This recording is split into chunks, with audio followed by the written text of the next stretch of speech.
out to say we're excited about this upcoming season. We're going to try our best to be as positive as we can about this upcoming season and not try to dwell on what happened last year. We practically got a pretty much new staff, new offense. We're going to improve on improvements we made defensively last year. And we're excited about going down the floor and playing the Warriors our first game on September 3rd. I'd like to introduce you to my assistant head football coach and offensive line, Mike Wallace.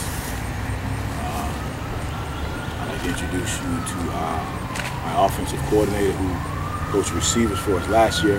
He's going to run the offense. Lee Hoskins.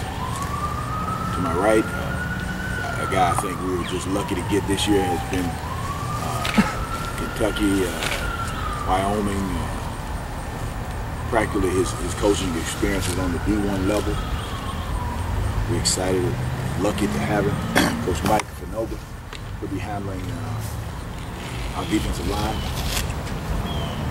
Also, Coach Alec Wilson. You guys are Tennessee fans. You probably remember Alec, linebacker for the University of Tennessee. He's going to bring a lot of energy and excitement to our linebacker core. Something I thought we missed last year. Also, we have new on board Coach Torrey Harmon. Played at the University of Memphis at running back and been knowing him since he was in Little League. And he's going to handle our running backs, help out with our strength and conditioning. Last but not least, one of my favorite players from last year that started at strong safety for us, Jaquez Island. Tremendous admiration and respect for him as a player. One of the most coachable kids I ever had in my life. Has never said anything to me other than yes sir or no sir. I told him as a player that I thought he would coach next year, and now he's a part of the coaching staff that will be coaching the DB. Any questions you guys have, I'd be more than happy to answer. Coach, let's just start with today's the 13th. Y'all said y'all reported on the 10th. Have y'all been able to do many organized activities, any practices so far? From day one, we hit the ground running. We realized that this year is a shorter time than, the NCAA kind of took some days away, and everybody's hustling, trying to get as much meeting time, on the field practice time as possible. So we have hit the ground running. We got a new offense that I'm excited about. I was excited about some of the progress we made defensively. Now, if we can make the same jump we made last year, this year, then we'll be where we want to be defensively. Coach, you lost your quarterback from last year. What is that? What is the quarterback competition looking like coming into this season? Well, I think we're still looking at that. We have about 5 or 6 guys, and one of them has to step up and show themselves amongst the other players that he deserves a quarterback position. Right now, we're still in the process of trying to find that guy.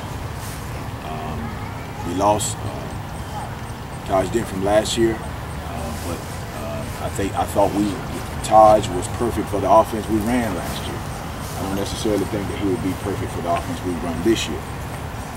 So I think hopefully between now and over the next couple of days or a week, one of the 6 quarterbacks we have will emerge as being a front runner. Your defense, you lost a lot of leadership on your defense.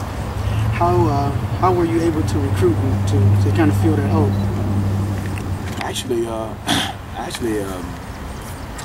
I personally think we'll be a better defensive team than we were last year. Pat Morrison, who led our defense as our captain last year, Pat was kind of more of a low-key kind of guy. And the guys we got now are a little bit more vocal. The guy that's leading our defense, Corey Jones, at our Mike linebacker position is very vocal. God knows Kyle Hurt. You can't stop him from talking. And Kedrick Hooks. I think these guys are a lot more in tune this year than they were last year. Kyle was kind of just getting here, and which really wouldn't make any difference to him, but Kedrick was kind of just getting here, and they was kind of, you know, learning what we were doing. But now I think they have taken over the team. You hear them talking to the young guys about, you know, getting in their playbooks and being accountable. So, to be honest, I think we'll be a better defensive team than we were last year, and we'll be a lot more focused than we were. That's the kind of guys we got on defense. Offensively, I asked Cordero a while ago and said that there were a few games last year that you guys were right there at the door and kind of fell apart at the end. What you gonna do different this year to kind of close those games out? You just got, you know, we were young last year. We started 9 true freshmen over a 10-game period. We were young and we just didn't know how to finish games. And that happens when you got a lot of freshmen on the field. We just didn't know how to finish games. And then, you know, sometimes you can give everything you got and it still ain't enough. And, you know, just reflecting back on the Stillman and Benedict game, you know, I thought our kids played their butts off. We just came up short. We just got to learn to finish football. Quarterback protection was an issue last year. I noticed you got a big offensive guardian in California, offensive tackle. What other improvements on the offensive line have you made? Well, it's ironic you say that. From day one, we hit one of the first sessions we had was blitz pickup. I recognized it was a problem from last year, and that's why we were addressing it from day one. Day one, our first walkthrough was blitz pickup. So we realized it was a problem. That's why we addressed it on the first day, and hopefully we'll be a better protection team this year. Tell me about the new offense. Well, I'll tell you what. Let me let our new offensive coordinator tell you about it. It's a multiple style offense. We want to be as balanced as we can. When I say balance, I want to be 50-50 pass run. I don't want to be pass happy. I don't want to be run happy. I say we don't want to be pass happy. We don't want to be run happy. We want to go in each week with the game plan. We want to stick with that game plan. Again, I'm not going to say we're going to spread it out and throw it every down. I'm not going to say we're going to line up in two tights and run it every down. We're going to basically take what the opposing team gives us. We're going to try to attack their weaknesses, and we're just going to go from there. If I said we were a spread football team, you know, I could be telling you a lot. If I said we were again a two-tight football team that's going to pound the football, I could be telling you a lot. We're going to be this year at the point where we can do everything. Again, we're going to let the defense dictate what we can do. Not dictate what we can do, but that's how we're going to game plan around what they do and what they don't do well. And it's going to be a week by week thing. Coach Hoskins, Terrell Smith was here during the summer working out and getting some reps. Talk about his progression, and I know Coach Burrow said there's a lot of guys in the mix, but what was his progression? Well, I mean, he said it. There's still a lot of guys in the mix. Yes, Terrell stayed for the summer. He worked his butt off. Right now, if we had to play tomorrow, Terrell would probably be our guy. But you know, we got 6 guys, and you know, any one of those 6 guys can emerge as our starting quarterback. So it's not Terrell's job right now.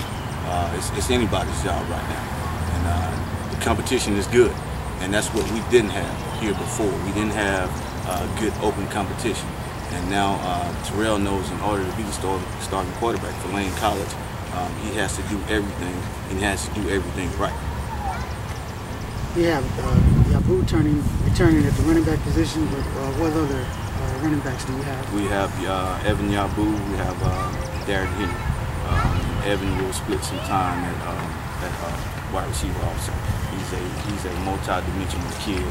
He's not going to take that pounding at running back every play.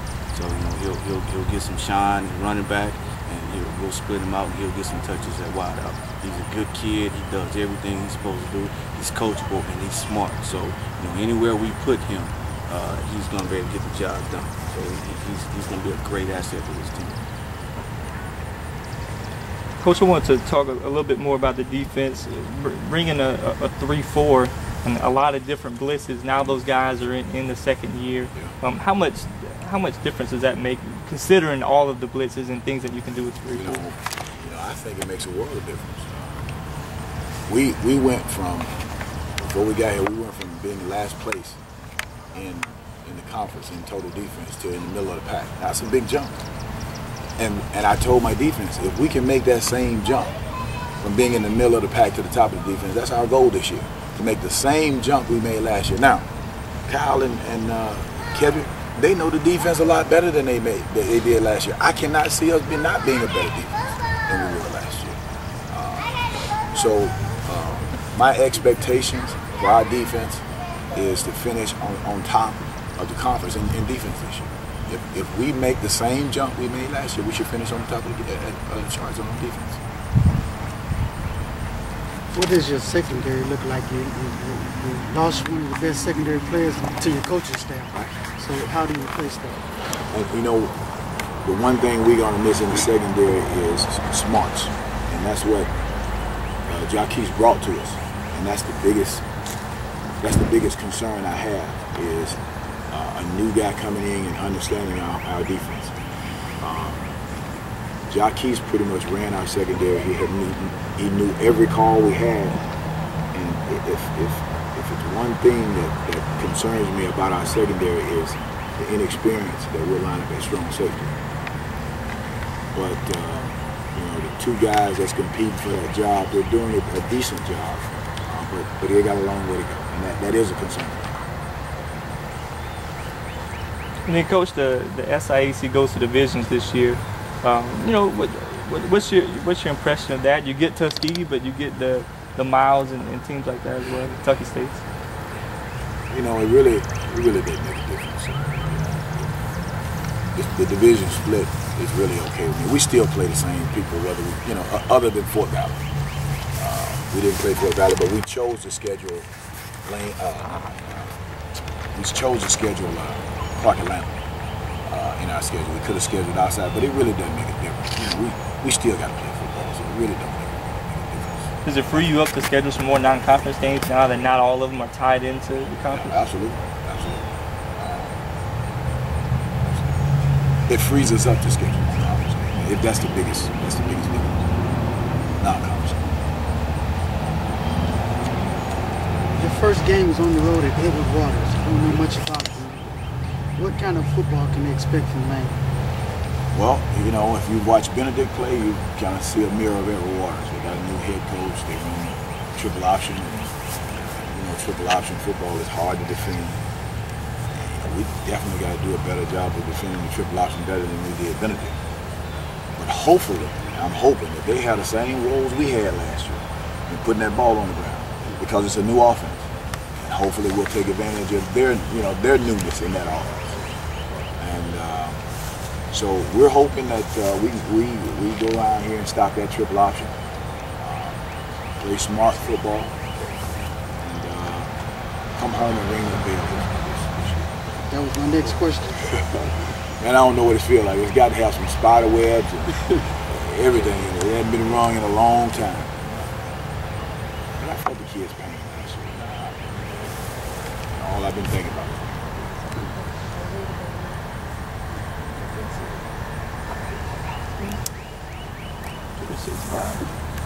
Thank you, sir. Thank you, gentlemen.